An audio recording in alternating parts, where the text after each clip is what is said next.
It's time to address the rolling pin in the room. Yeah, I have a few rolling pins and they're all sold out in both of my booths. So I really need to do like a mass upcycle makeover of a bunch of these and get these out and onto the floor. They're not selling sitting here in this awesome crock. Grandma's rolling pins don't have to be plain and boring. I'm going to show you a few different techniques on how to give them a little bit of rustic charm. One of those tricks is almost like a magic trick to me, so I'll be showing you that later on, so stick around to watch. Make sure you stick around to the very end where I show you how I'm going to display my upcycled rolling pins. They're going to be done in a beautiful way, and I've been wanting to do this for a while, so I can't wait to show you. Let's get started on the projects. So before we get started on the projects, I just wanted to show you that I dug through my napkins, my decoupage paper, all kinds of stuff that I had, and I found pieces of things that I thought I might want to use. I just kind of saved them because I liked the look of them. I liked the design on them and I didn't want to get rid of them. So I decided to keep them and use them for something. And I'm thinking that some of these might work on my rolling pins. So the first thing that I want to do is I want to sand down my the middle of my rolling pins a little bit. I cleaned them up. They're all clean as they'll come clean. So that's why I'm sanding, because this one, I think, was this one with the paint? Yeah, it's got some staining on it and stuff that won't come off. But that's okay because we're going to cover it up. But I just want to make sure I made sure it was clean, and then I'm sanding it, and then I'll wipe it down again to make sure there's no, dust on it from sanding. So I really like this paper with these handles. So I'm going to use this on this one. It doesn't go all the way around, but I think that's going to be okay. It's going to be all right. You can only see so much of it at a time. So typically it's laying or in a crock or something like that. So you're not going to really need to be able to see the whole thing all at once. So I just cut it down so that it would fit-ish on here. I'll go back and sand the edges to make them a little more crisp. Just going to add some Mod Podge to my rolling pin, and I'll just start somewhere, wherever, and I'm just going to start applying it on there. It's already got stuff on it.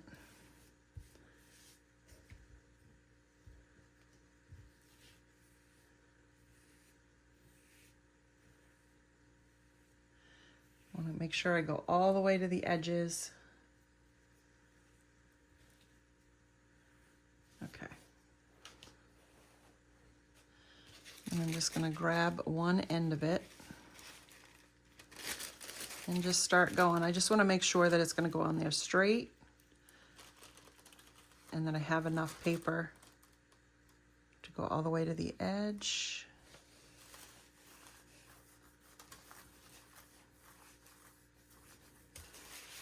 This is very thin paper, so you want to just be gentle while you're working it. And I did not paint the wood underneath. This is going to be an older aged piece, so you're going to be able to see the yellowish of the wood come through, and that's going to be okay. If you didn't want that, you could paint it. You want it to be a lighter color so that everything will pop.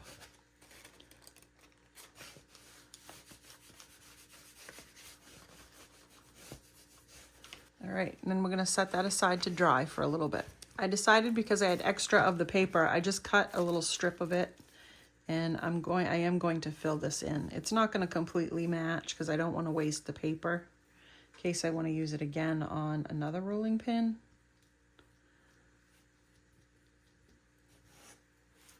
So I'm just gonna go over the edges a little bit and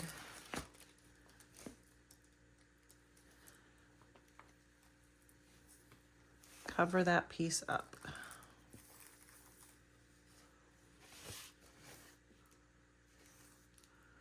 Whoops. You know what? That's upside down. There we go. We'll get it going, at least going the right way. It's not gonna match up, but at least it could go the right way. There we go.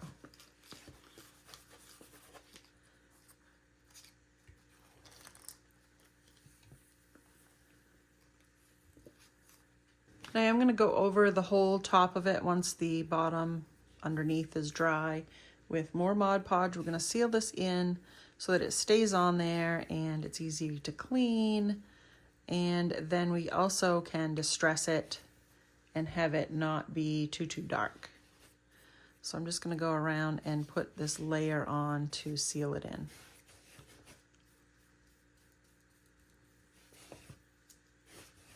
Okay, that's pretty much dry. So now we're just gonna go around the edges and get the excess paper off. Just a little bit. I kind of went off the rails right there a little bit, but that's okay. And I'm not being super gentle about the paper coming off. I kind of want it to be ragged, jagged a little bit. Give it a little more distress and age.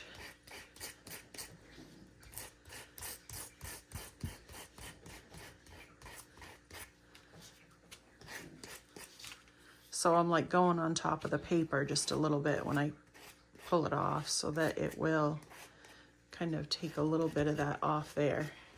But I'm just letting it glide over, just real gentle. It's gonna knock down some of those wrinkles that I have in there. It's also going to take some of this brighter black and just kind of give it some scratches and some distress, lighten it up a little bit. I have my antique wax out and we're gonna just take a little bit. And I wanna darken up around these edges here and the edges of my rolling pin. So I'm gonna go around like that and go up over.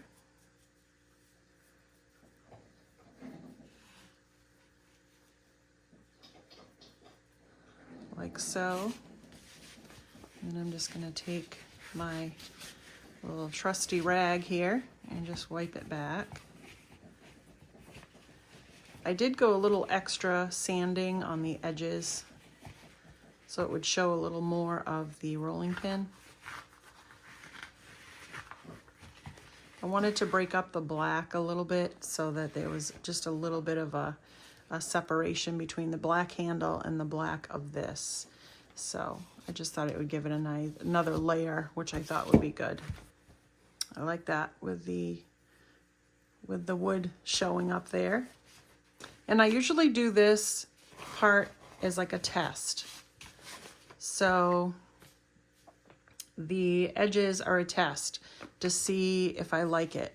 Does it stick really badly? Does it look dirty? Does it look really bad? And I think it looks good. So we're gonna just keep going and we're gonna do the whole thing and see what that looks like. So we're just gonna go over it like brush.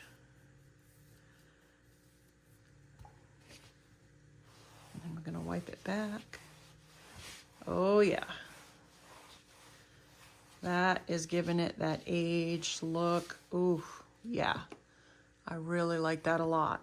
Before, after. Oh, yeah. I really like that a lot. Oh, yeah. She's looking old now. I have a strip right there that pops right out on the video, on the screen when I look through it. It's not that bad in person, but I'm going to put a little stripe here. There's a little bit one there too. I may have just missed it with my wax, but I'm gonna let those sit just for a minute and then I'll go back and wipe it back and hopefully those little strips are gone. You know, the cool thing about the antique wax is the liquid stuff is that it's water-based. So if you get too much on a project that you just don't like the darkness of it, you can typically take a little bit of water on a rag or a Lysol wipe or a baby wipe and just kind of wipe it back before it gets on there for too long. Like, don't let it sit for a few days and do that, but which it probably still would come off a little bit. But you could definitely just wipe it back a little bit and give it a lighter hue if you don't want it so dark. The other cool thing is if you use a dark wax that's a lot thicker, the actual wax, you can use clear wax to kind of erase your mistakes. So if you get too much onto your project, you can just go back with some clear wax. So make sure you have a little bit of both and just wipe it back, and it should kind of lighten up your piece a little bit wherever you want it to. It looks like I did thrift this one, and it was $5, so I took the tag off, gave it a good clean, and now I want to sand it down. I can feel like it's got some, just feels kind of like hairy, kind of like the wood is raised. So I want to just sand that down a little bit, just a light sand. That also cleans it up a little bit for what we're going to do next. We're going to add a little apple barrel barn red color to this plate.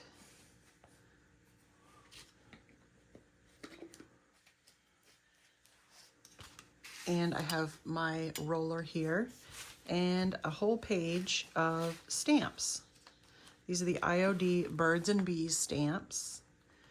And what I'm gonna do is we're gonna leave this plain, and I picked this one to do this with because it's nice and wide, so it's gonna get all of the pictures as far down as you can go. So I'm gonna do this in red. We're gonna do a little pop of color on this one.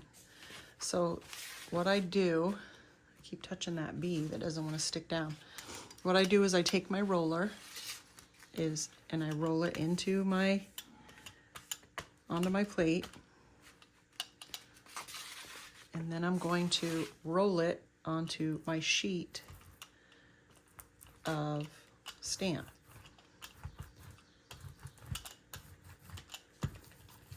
This is really the easiest way to do a big piece.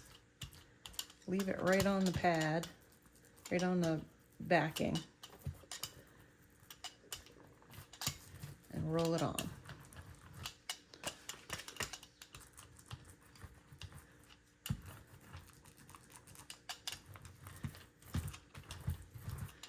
Now, I'm not going to go any further down than that because it's only going to roll so far. You want to watch how you're rolling it. And I'm going to push that way over there. Okay. Because you're only going to be able to go so far around on this. So I want to get it centered right there. And I'm going to start rolling. And I'm going to push down as I roll and try to stay straight. And then go just so far, and then boom. We're gonna stop. And then as you can see, we went all the way around and touched the beginning. And it's all in a beautiful barn red color. That looks so cool.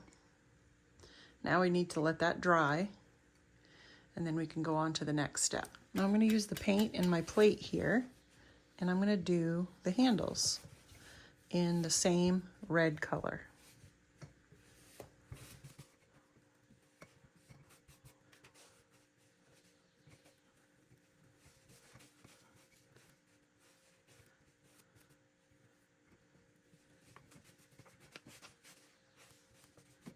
I love this color. It's so rustic, this barn red.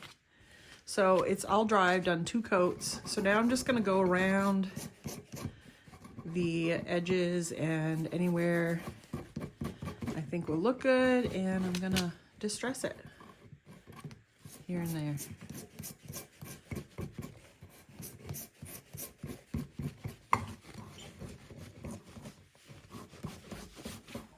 All right, so those are nice and distressed. They look good.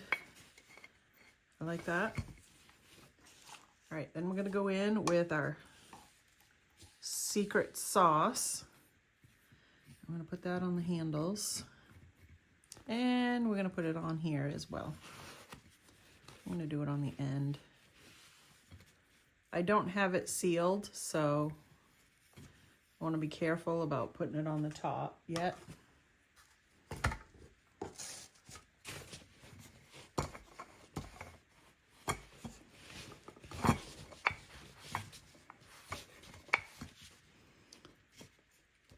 Nice. I love the look of that. I'm gonna do just a little bit of sanding over my stamps, just a little light sand, nothing too crazy, just to dull it down just a little bit. I want to give this an aged look, and then I'm just gonna wipe it back. I went a little bit in on the edges here to see what it was gonna look like, and I don't mind it. It's gonna be kind of dark on this piece. I may seal it with some of my Rust-Oleum matte clear, and then I can go in with my antique wax, and it should be enough of a barrier so it's not too dark. So I think I'm gonna do that first, let it dry, and then come back and put my antique wax on. Alrighty, so I got 2 coats of the matte clear on there. I did 1 coat, let it dry, and then did a 2nd coat. So now we're gonna put on our antique wax and see what happens.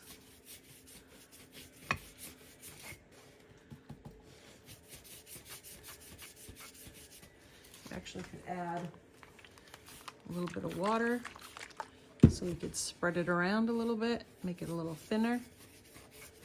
Oh yeah. Sometimes it gets so thick it's hard to move around.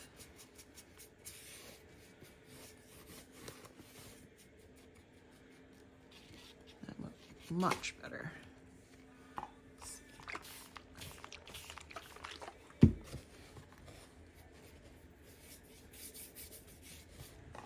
Okay. So wipe it back and see what we got.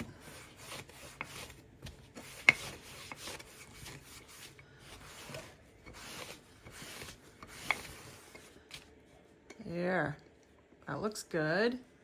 Nice and dark, but not too dark so that you can't see the stamp on there. And the edges, I got a little bit dark before I even sealed it, so that's kind of good. Did the handles. So I like that. I like how it looks. All right, that's rolling pin number 2 down. This one, I'm gonna show you the magic, I hope. This is kind of an experiment with some different paints. I've been doing Crackle paint for a really long time, and I really like doing it. I love seeing the results of it. So we're going to do it on a rolling pin. I have it up on a couple of spray paint caps so that I can do the whole thing all at the same time and get it all painted and dried, so that then I can do the next step. So the first thing I'm gonna do is do a base coat of black all over the middle section of the rolling pin.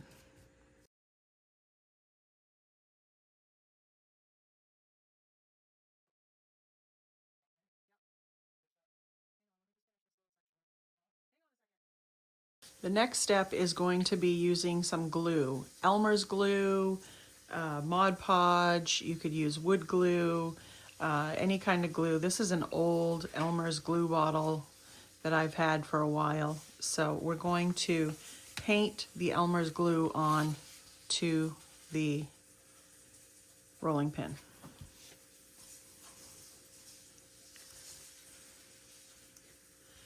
Now the thicker you put on the glue, the bigger, we're gonna do Crackle paint. So the thicker you put on the glue, the bigger the crackle, the thinner, the smaller the cracks.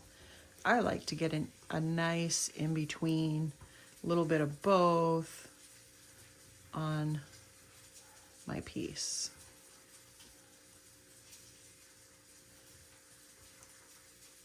Try to go all the way to the edge with it. Let's turn this a little bit. I'll get this one. Ooh. All right, that's some glue. You're watching the Rustic Wednesday, but on Saturday collab hosted by Dawn at Shabby Meets Bling and I, and we would like you to get inspired by watching the collab link down in the description box below. Check out all the awesome creators that'll be in this collab. There we go. So we've got a little bit of thick stuff, we've got some thinner areas. That's gonna work good. And then you're gonna want a second color. So my second color is going to be this Fusion Woodwick paint. So the reason why we do the black underneath is when it crackles, this is gonna be clear, and when it crackles, you'll have the black underneath.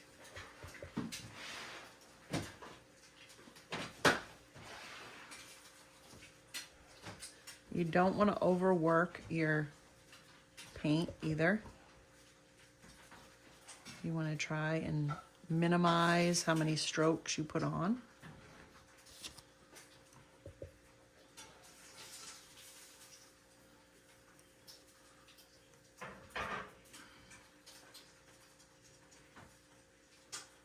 All right. Now the experiment here is, I've never done this with a paint that has a sealer in it. Fusion has sealer in it. So I've never done that before. But get on down here and take a look, and let's see if we can get some crackle out of this. I'm going to use my heat gun. So this reaction happens because the glue dries underneath the paint and it pulls it apart as it dries, and you get this awesome crackle effect. You want to make sure, if you're going to use two different colors, that you want to use them that match each other, or that complement each other. And eventually this glue that you see all the white in here, you're gonna see that disappear, and it's just gonna be the black underneath. So I've got a nice combination of the nice thick crackle, and then I've got some nice small pieces here which look really nice. So that gives you a little variety. So typically when you do crackle paint, you wanna do it on a flat surface that's gonna stay flat. When you lean it up on something or have it standing up, it will drip. It will drizzle down, and it will make even bigger cracks than it did. So with this project, I made sure I had my heat gun handy so that I could start drying immediately. And before I even started drying, this started drying and cracking really quickly. And because it's a rounded surface, it gave me some bigger cracks, which is fine. I'm okay with that. But you want to make sure that you're quick with it. You're quick on the draw if it's something that's rounded or that has to stand up or anything like that, because it will just drip down and you'll get really big cracks in there. So that's just a little tip for you. Okay, so now I'm just going to paint the end and the handles black.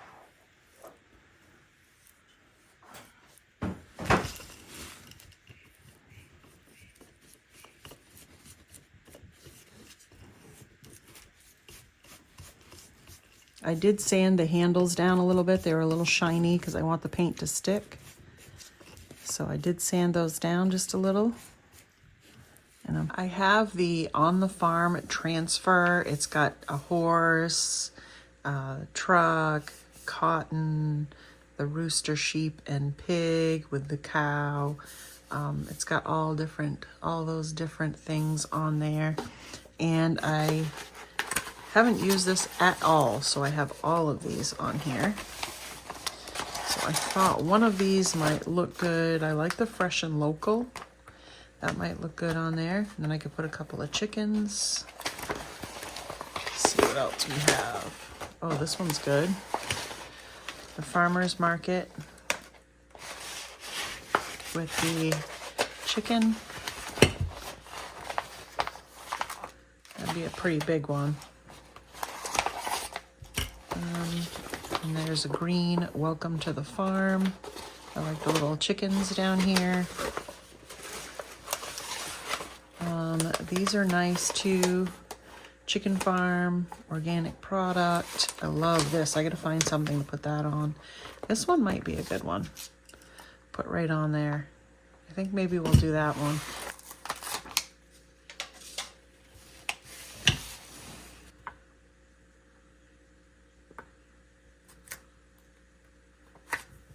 Right.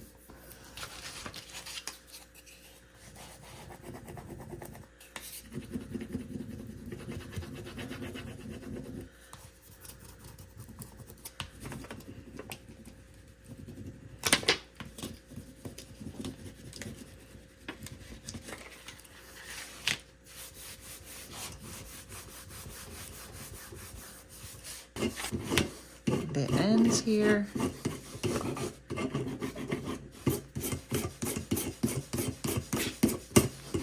And just, I'm going to add some antique wax.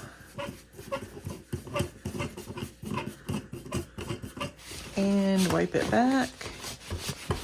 Give it an aged look.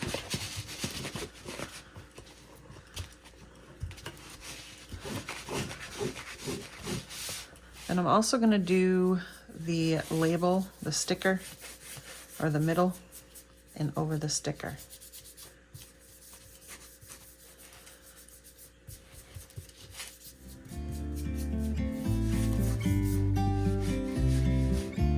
Don't forget, stick around to the end and I'll show you how I display these in a beautiful way.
Now, if you're a collector of rolling pins, or maybe you upcycle them like I just did and want to sell them in your shop or booth or online, you want to just put them in a crock and display them this way, which is perfectly fine and looks beautiful on its own.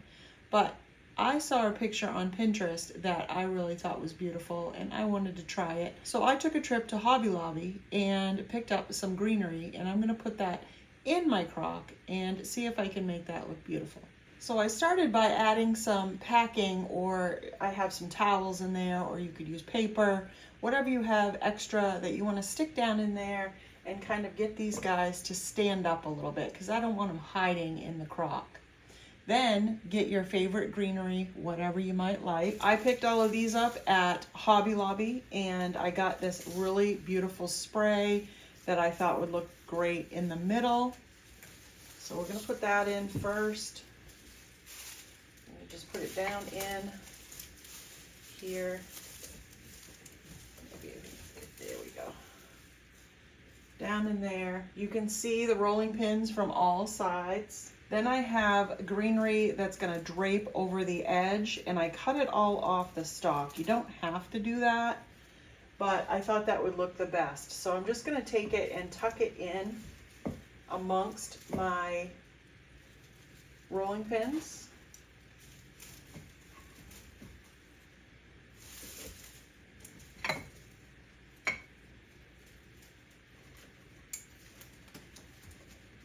I like the draping look.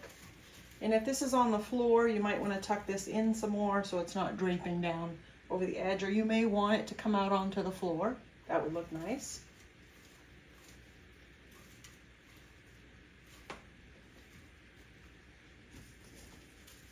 And then I got some color. Now this is where you can leave it like this most of the year if you wanted to. And then during the different seasons or holidays, if you want to decorate for them, add a little something to dress them up. I got a little bit of yellow. I like yellow. I think it's a pretty bright cherry color. So I thought that I would stick a little bit of yellow in there. Just fluff them out just a little bit. Stick them in there with my rolling pins. You can kind of see them a little bit. And this gives you a little beautiful display that you can put your rolling pins in just to dress it up and make it look a little more homey.